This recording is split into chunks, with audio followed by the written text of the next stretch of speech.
नमस्कार, कृति समाचारमा स्वागत छ। म शान्ता दाहाल। समाचार सुरु गरौँ मुख्य खबरबाट। राष्ट्रिय सभाको वर्षीय अधिवेशन सुरु। नेपाली कांग्रेसका राष्ट्रिय सभा सदस्यद्वारा राष्ट्रपति र प्रधानमन्त्रीको भूमिकामाथि प्रश्न। नेपाल यातायात राष्ट्रिय महासंघ र यातायात सम्बद्ध विभिन्न ट्रेड युनियनहरूले 21 गतेसम्म सरकारको निर्णयलाई पर्खने, त्यसपछि स्वतः स्पर्श गाडी चलाउने चेतावनी। नेपालमा बिहिबार थप 2760 जनामा कोरोना संक्रमण पुष्टि, 33 जनाको मृत्यु।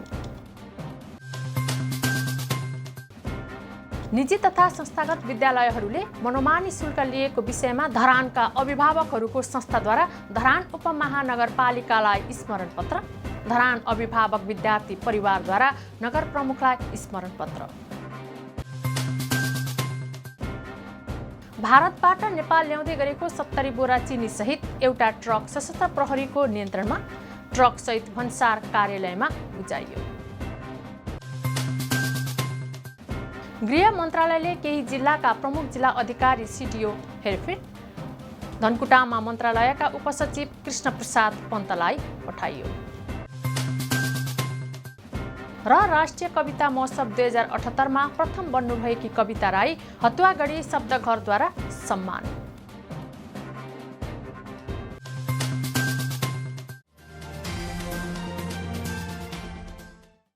अब समाचार विस्तारमा। बिहिबारदेखि सुरु भएको राष्ट्रिय सभाको वर्षीय अधिवेशनको क्रममा नेपाली कांग्रेसका राष्ट्रिय सभा सदस्यहरूले राष्ट्रपति र प्रधानमन्त्रीको भूमिकाप्रति प्रश्न उठाउनु भएको छ। सदस्य राधेश्याम अधिकारीले प्रतिनिधि सभा विघटनलाई लिएर राष्ट्रपतिको भूमिकाप्रति प्रश्न उठाउनु भएको हो। उहाँले राष्ट्रपति जस्तो गरिमामय संस्थाको बदनाम गर्ने प्रयास गरिएको बताउनुभयो। त्यसमा प्रधानमन्त्रीको भूमिका मुख्य रहेको बताइएको छ। उहाँले कोरोना महामारीले मुलुक सङ्कटग्रस्त अवस्थामा प्रधानमन्त्रीले दुई पटक संसद विघटन गर्नु औचित्यपूर्ण नभएको जिकिर गर्नुभयो।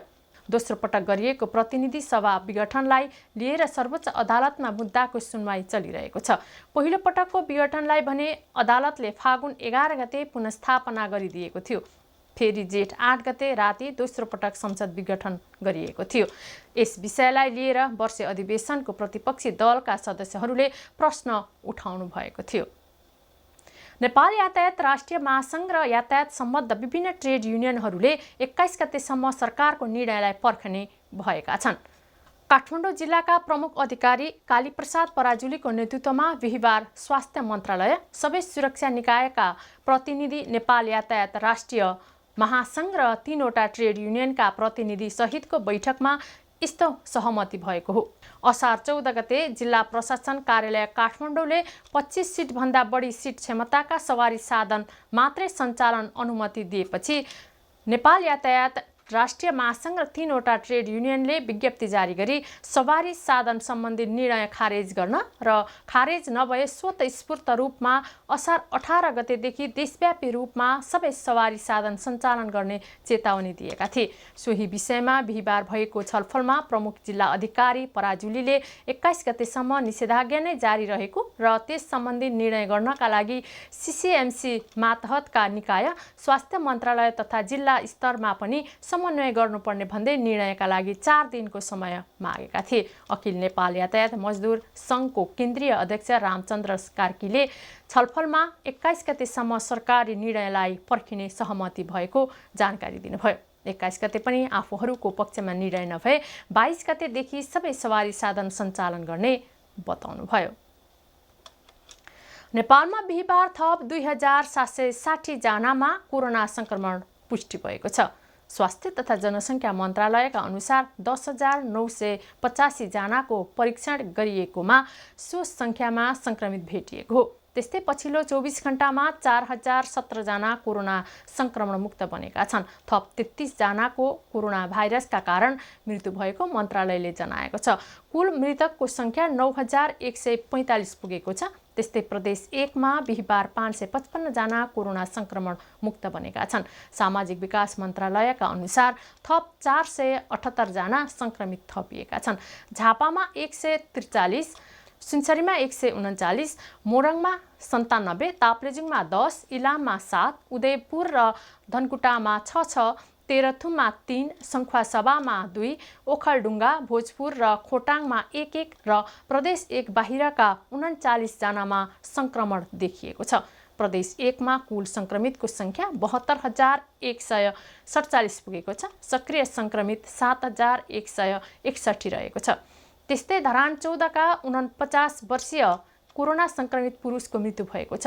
बीपी कोइराला स्वास्थ्य विज्ञान प्रतिष्ठानमा उपचाररत रहेका उनको बुधबार मृत्यु भएको हो।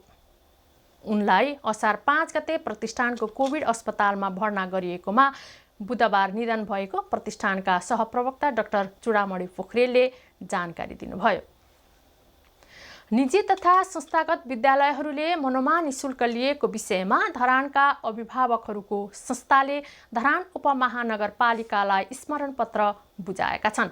गत वर्ष नै सङ्गठित बनेको धरान अभिभावक विद्यार्थी परिवारले मासिक शुल्क र वार्षिक शुल्कमा भइरहेको गलत प्रवृत्तिलाई रोक्नका लागि माग गर्दै नगर प्रमुख तिलक राईलाई स्मरणपत्र बुझाएका हुन्। परिवारले स्मरणपत्र बुझाउँदै नयाँ शैक्षिक सत्र सुरु भएकाले विशेष पहल थाल्न आग्रह गरिएको छ। नेपालको संविधान 2072ले कक्षा 12 सम्मको शिक्षाको अधिकार स्थानीय तहलाई दिएको छ। वार्षिक र मासिक शुल्क अत्यधिक लिने गरेको भन्दै त्यसलाई सुधार गर्नका लागि नगरले भूमिका खेल्नुपर्ने संस्थाका सचिव विकास भाटीले जानकारी दिनुभयो।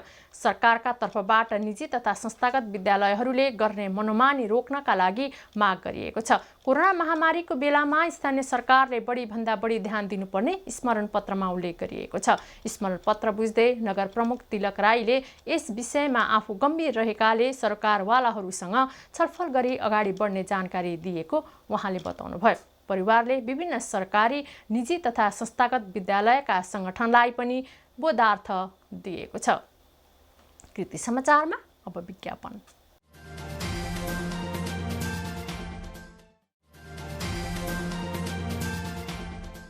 कृति समाचारमा पुनः स्वागत छ।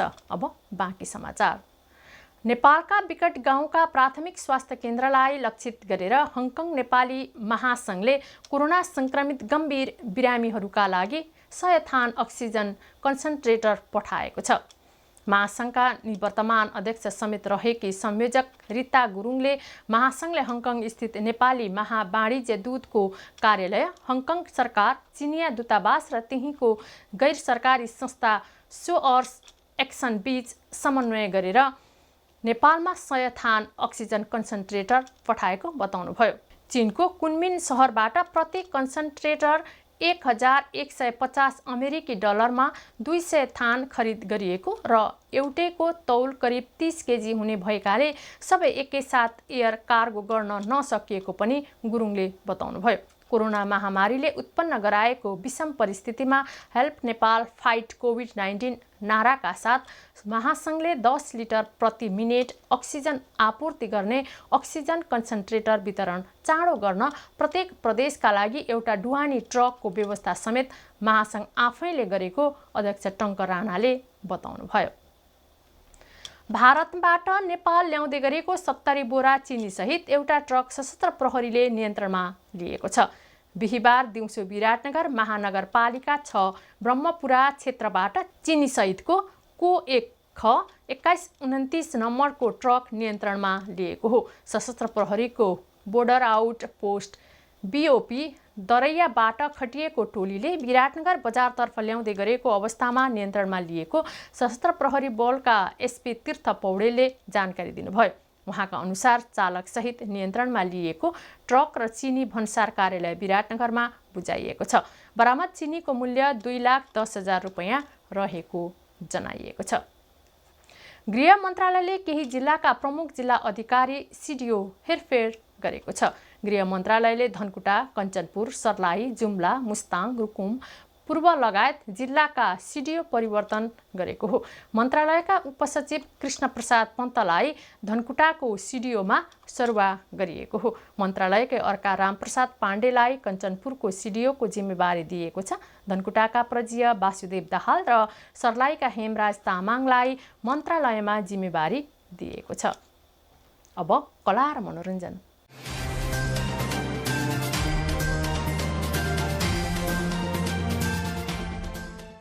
नेपाल प्रज्ञा प्रतिष्ठानको आयोजनामा सम्पन्न राष्ट्रिय कविता महोत्सव 2078 की प्रथम बन्नुभएकी कविता राईलाई हतुवागढी शब्दघरले सम्मानित गरेको छ। अक्षरालय कार्यक्रमका क्रममा नगदसहित दोसल्ला उडाएर सम्मानित गरिएको हो। अक्षरालयको दोस्रो अङ्कको कार्यक्रममा राईलाई सम्मानित गरिएको छ। प्रथम बन्नुभएकी राईलाई सम्मानपत्र, दोसल्ला र 5,555 रुपैयाँ सहितले सम्मानित गरिएको दिपा मग्रान्तीले बताउनुभयो। असार 9 गते सम्पन्न राष्ट्रिय कविता महोत्सवमा प्रथम बन्नुभएको थियो।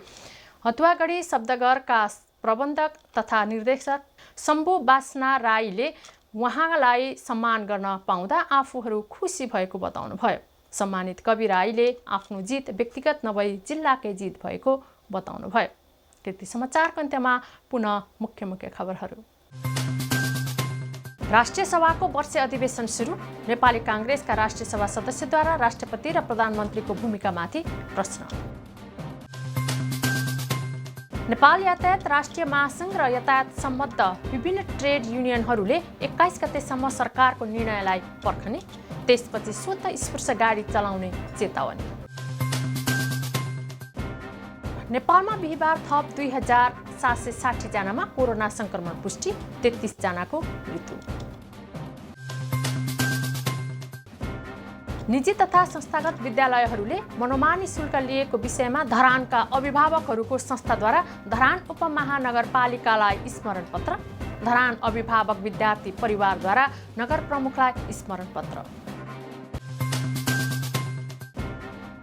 भारतबाट नेपाल ल्याउँदै गरेको 70 बोरा चिनी सहित एउटा ट्रक सशस्त्र प्रहरीको नियन्त्रणमा। ट्रक सहित भन्सार कार्यालयमा बुझाइयो। गृह मन्त्रालयले केही जिल्लाका प्रमुख जिल्ला अधिकारी सिडिओ हेरफेर। धनकुटामा मन्त्रालयका उपसचिव कृष्ण प्रसाद पन्तलाई पठाइयो। र राष्ट्रिय कविता महोत्सव 2078 मा प्रथम बन्नुभएकी कविता राई हतुवागढी शब्दघरद्वारा सम्मान। हवस् त कृति समाचार यति नै। कृति टेलिभिजन हेर्दै गर्नुहोला। नमस्कार।